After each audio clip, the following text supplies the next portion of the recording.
So, I want to speak about this thing that is going on around the world. It doesn't have much to do with my channel directly, but it has to do with the people. So, because of that, and because there's a lot of misinformation, a lack of knowledge, a lack of understanding, and responsibility as well, and because many channels are not able to speak about it, of a fear of demonetization, something like that, I am going to speak about it because my channel is not monetized, so I don't really care about that. So, coronavirus. What is? So, the coronavirus are a family of viruses. You could think of this idea as car model. You have cars that are the illnesses, and you have the Chevrolet. And the Chevrolet has these versions, let's say, that goes for every year. Like the 2019 model, 2018 model, and so on, right? And you have the cell phones too. Like you have the Samsung Galaxy number 10 and Samsung Galaxy number 9. I don't really know about brands and stuff. So that's the idea of the virus. The coronavirus is a family of viruses, and the new one that has recently appeared is the COVID-19. Now, this started in China, in the city of Wuhan around September, the middle of September. The symptoms are similar to a flu or cold with a runny nose, sore throat, body ache, dry coughing, tiredness, diarrhea, and fever. Again, like a virus, it starts very mild and grows over time till it finally dies out on its own. It's kind of meant to die out on its own. Now, a high number of affected people do not show any symptoms. Others don't show severe symptoms and don't show the symptoms for a long time. And suddenly they go from one day to another to have a difficulty breathing. So there's a lot of variety. Who's in danger? So 80% of affected people are going to recover. And 80% are not going to be needing a special treatment. But 20% are going to develop severe symptoms like difficulty breathing, and they're going to need a special treatment, so hospitalization. So it has been proposed, or just is expected, that at the rate we are going, that 2% of the population is gonna die from the disease. So, again, the people that are the most at risk are people that are 60 years old or older, has a previous illness like cancer, HIV, diabetes, high blood pressure, asthma, lupus, myasthenia gravis, heart disease, among others. People also that have been recently undergone surgery, they're pregnant, have delivered a baby. Basically, someone that has their immune system affected some way or another. So, the contagion of the virus, or the passing on of the virus, goes from bodily fluids like mucus or saliva, in your coughing or sneezing, and after you cough or sneeze, you can have it in your hands, whether you cough or sneeze into your hand or just touch your face like this. You normally do it. It's a natural, constant action. And after that, since your hands have the virus goes on into anything that you're touching. Alright? So door handles, your scissors, your phone, anything that has that has been touched by your hand is gonna have the virus. And also you can obviously pass it on in your body fluids with kissing, either if it's mouth to mouth or to the cheek, or handshakes, hugs, etc. Now, antibiotics don't work against it because it's a virus. There's no antibiotic that works in a virus. They're again meant to go on its own. It's you can only lessen. Sorry, I should learn to not do it, but there's you can only lessen the symptoms, like cough syrup for your coughing, painkillers for your sore throat and body ache, etc. Antibiotics, among other medication, are used in severe cases when the virus has evolved into something else, like pneumonia or an infection in your lungs, for example. So, protection. Protection. So, like any virus, the only safe way to protect yourself is to distance yourself from affected people. And also to distance yourself from other people, because again, many don't show symptoms. So since it's so high, the rate of contagion, then a lot of people have it and then don't know it. So you can't really say for sure who has it and who doesn't. So keeping your distance and washing your hands, washing your face. Some people also wash their mouth, like brushing their teeth. And that if it works for you, it works for you, and that's fine. Avoiding crowded areas, obviously, like restaurant, buses, trains, any kind of transportation, elevators. Avoiding physical contact, like hugging, kissing, handshakes, etc. Like I said, the virus can easily be passed on by contact with anything that is basically outside your house or your home area. And the masks don't really work. They work when you are ill and you're coughing or sneezing, so to protect other people. But I do believe, and some believe, that in crowded areas it does help to limit the contact and to isolate yourself. When you are going to the mall or someplace that is crowded because it's a store and it has walls, right? Also the gloves. Mostly they don't work because you are touching everything.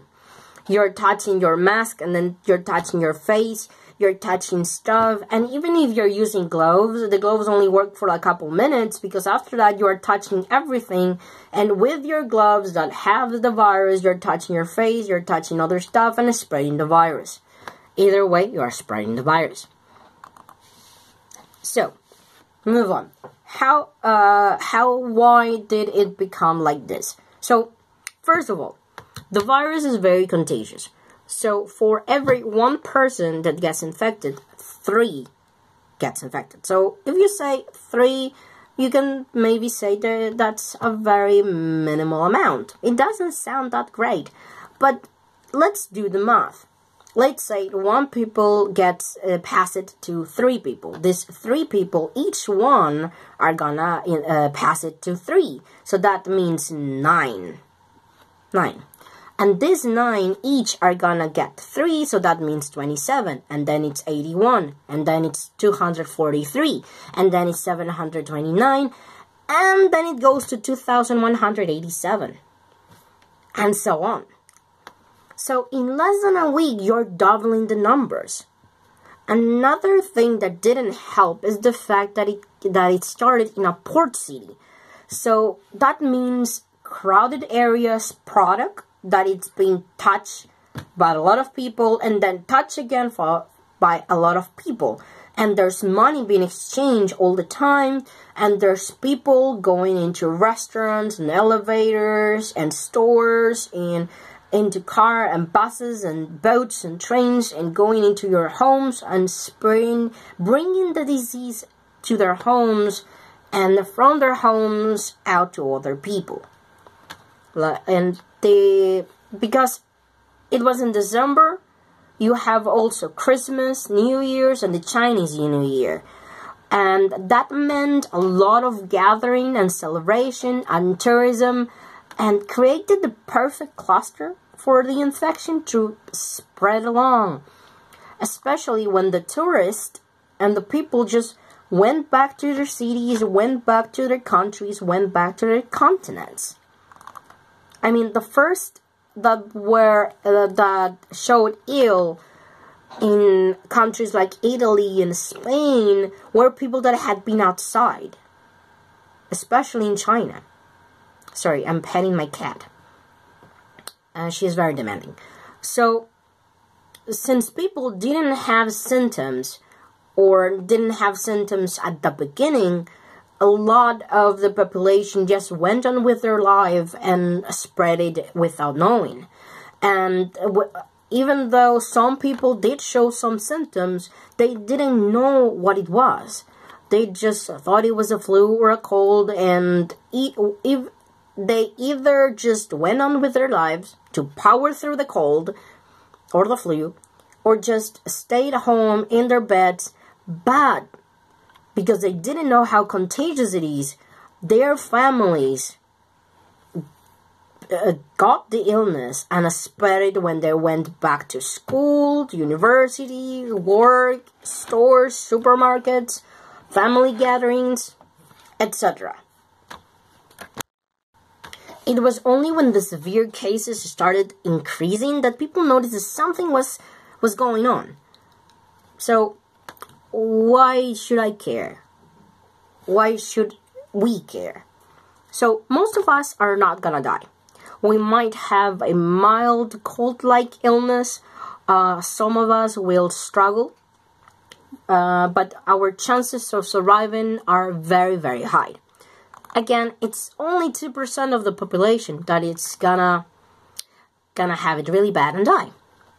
But you're not taking in consideration that 2% of the population is around 75 million to 270,000 people. That's a lot of people. So you're basically protecting yourself to protect others. Because every time you decide to go to the store for a beer, you want to go for a stroll in a park, to have a chat with a friend, you're risking your life and other people's life. Your parents, grandparents, your friends' grandparents and parents, the bus driver's family, their families' families, their families' friends as well of the bus driver, and the families of the friends of the family of the bus driver. It goes spreading like that. Because think again about the math. If you get infected, you are that one, and you are spreading it to 3, and suddenly you have 2,187 people who got it because you got it. So, let's put an example. I am 31 years old. Have no children, no spouse, no chronic illness. So I won't get sick easily. And even if I do, I'm gonna be fine. The possibilities of surviving are really high. The possibilities of not even feeling it are very high. But my mother is 62, my dad is 60, my grandpa is 92, my grandmother is 80-something. So, okay, I avoid them. I don't visit them, I don't go around them, and I just carry on with my life. But what about my friend's newborn? Or his parents? So, okay, then I'm avoiding all my friends that have family that could be at risk. But what about your coworkers?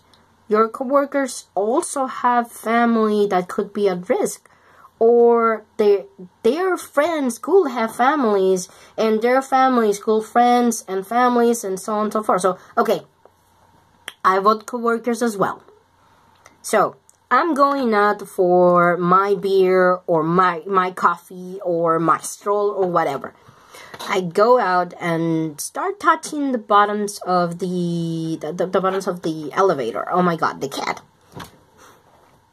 So, touching the buttons of the elevator, and then I'm touching the button for the building's door, and then I'm grabbing the bars of the door to open it. And then I'm grabbing the handle of the bus or the handle for the door of the taxi. And then I'm touching the seats. I'm coughing and sneezing and touching my face and touching my stuff, my bag, my purse, my phone, and also money. Even if I'm using a card, you normally give the card to the cashier or the waitress or anything, and they take it, pass it, and then give it back. So it doesn't matter if you don't have the illness, because in that cycle, that you already got it and started spreading it.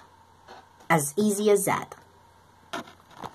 And I already mentioned that using the mask and using the gloves don't help, because you're going to touch your face eventually, and after that it's still spreading, because even if you don't touch your face, you already touch the outside, or let's say, and touch the virus and spread it from the bus to the store to the mall to the taxi and back home. Right? You will have to be either washing your hands every 2 to 3 minutes or changing gloves every time you touch something. And that's not possible. So every time you go, you're putting yourself at risk and putting other people at risk. Lots of jobs have changed to do it at home. Others are not able to. And in the news, I have seen people saying, oh, I have to go to work, and that's the reason why I'm not following through the shelter-in-place or the lockdown that the city has done, the country has done, and that's the reason why. But you have to really think this through, weigh down the priorities and the possibilities, because do you want to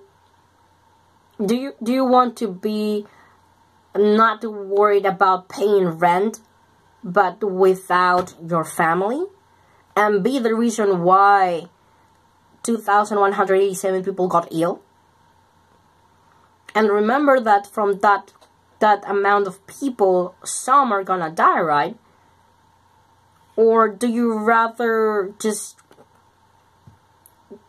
power through the months of the horrible economic situation we are gonna have? Because this is something that is affecting everyone. And obviously some people are not gonna feel anything because they have a lot of money, but most of us are gonna feel it. I mean, my family depends on the economy of 3 people. That's 3, not 1, but 3 people that should be working. And 2 of them are not. So it's very stressful. It's really worrying. And even if the company decides to pay them, they will have to, because of the law, they will have to work it back. So that means they're gonna be slaves of the company for the next months on. And also, even if they pay, they're not gonna pay the amount that they normally earned. Because, for example, my sister uses to do a lot of overtime to be able to have economy. She works a lot, and now she's not able to.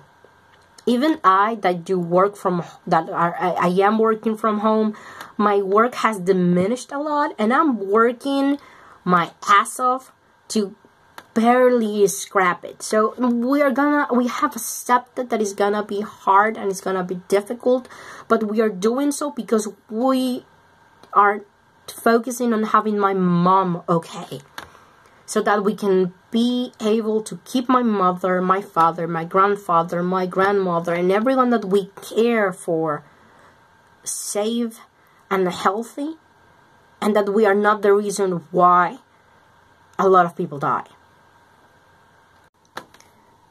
Again, if you don't have to go to work, if you're literally not having to go to work, if you work selling beers, cosmetics, candy, anything like that, then you don't have to go to work because it's not a need, it's not a basic necessity. I mean, the money we're in is horrible and all, but it's just going back to the 2,187 that you could pass it on. 437 are gonna need hospitalization. The 20% are gonna need to go to the hospital. And that means, 437, listen, that's a very high amount. And they're gonna go to hospitals and they're gonna need nurses to care for them and doctors to care for them. And people cleaning and risking their lives every minute, every second. And risking not only their lives, but their family's life. So that they can help this ill person recover and not die. Now, no government was ready for this. None were prepared for the pandemic. All hospitals are lacking ventilator, masks, gloves, suits, and nurses are using garbage bags, are reusing masks, which is highly dangerous, not only for them, but for the patients. And you can see in the news and the media, the videos, how much this is traumatizing them, how it's chipping away their life, their health, and their hope. It's quite difficult studying and preparing your whole life so that you can save people. And in less than a month, you are seeing a dozen die a day or more without you being able to help them. Because there's no machine to do so. And all that because you wanted to go for a stroll. Because you wanted coffee or beer or whatever you wanted. You're forcing a doctor to choose between a 45-year-old father of 3 and a 50-year-old father of 3. Because you wanted to use this impromptu vacation to go have a party, meet with friends, meet with family, and these other families are having to say goodbye to their loved ones through television or phones because that's the way they're gonna get notified. They're not gonna be able to mourn, to have a ceremony. The bodies are just going to be sent to a crematorium because they're following protocol, and without much of a thing, just pushed into the oven. Because there's lines waiting. There's bodies waiting. There's 43 other bodies or so waiting to be put on the oven. And the oven can only do like 12 a day or less. Because it needs at least an hour to turn the body to ashes. And after that, it has to cool down so they can remove the ashes and put the next body. So it's not something like, oh, let's put 5 and move on. It doesn't work that way. So it sounds really grim, dramatic. It sounds like a movie, horrible and fantastic, till the point that it doesn't sound real. But it is, unfortunately. I am going stir crazy at my house. I don't get along with my siblings that well, and the constant noise is wrecking my mental health. Reading the news of parties and overcrowded zoos is not helping either. But I am firmly planting my butt in my room, and I'm not getting out until this illness is somehow controlled. Because again, I want my grandmother to see my sister graduate. I want my mother and my father and my family well and safe and healthy. And I don't want to think that I personally contributed to someone's father to die, to someone's grandfather to die. It doesn't matter if I care for my own family, actually. Because you cannot have the blood of 430-something people. Or more if it spreads even more. You don't want that. I hope so. So I want to stop seeing the desperation in people's eyes when they see people outside the streets. Stay at home. It's not easy, as many people are saying. It annoys me terribly that they say it's so fucking easy to sit your butt in a sofa. Because it's not like really having a vacation. They are ordering you to stay at home. You cannot go to buy ice cream whenever you want. You cannot go have a stroll whenever you want. It's not funny. It's not entertaining. You cannot have your friends in your house. You cannot go visit your friends. But it's for everyone's sake. It's for everyone's health. It's for yourself, for your family, for your friends, for your co-workers, and everyone around you, and especially for those people who, even though they are terrified, even though they are depressed and traumatized beyond their human imagination, they're still waking up every day, putting on their gloves, and going to work to save people. You're going out to entertain yourself. They're going out to fight. Please stay at home. It's not easy, but it's necessary.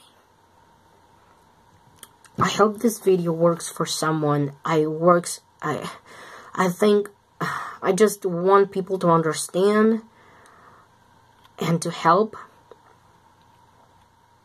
In your country, there must be at least one link you can search for to help not only spread the knowledge, but also to spread hope and goodwill, and also to help the hospitals. They are lacking a lot of stuff. They need help, so every penny counts. And also, if you could also see if there's people in need in your area that don't have money for food and don't have money for basic needs, you can also try and help with those.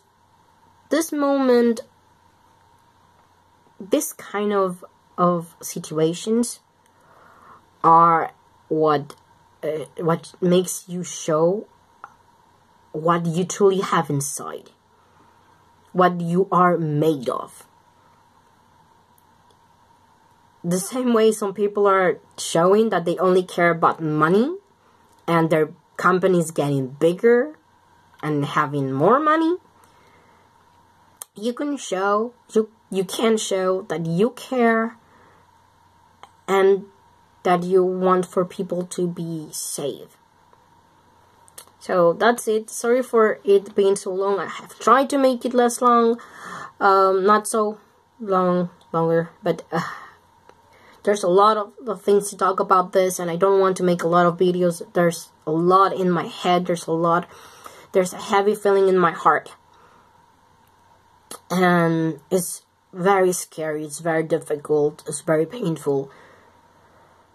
Please, I'm begging all the people, stay at home. Stay at home. Just work it. Fight yourself over this. Just stay at home. I hope you're safe and healthy. Bye.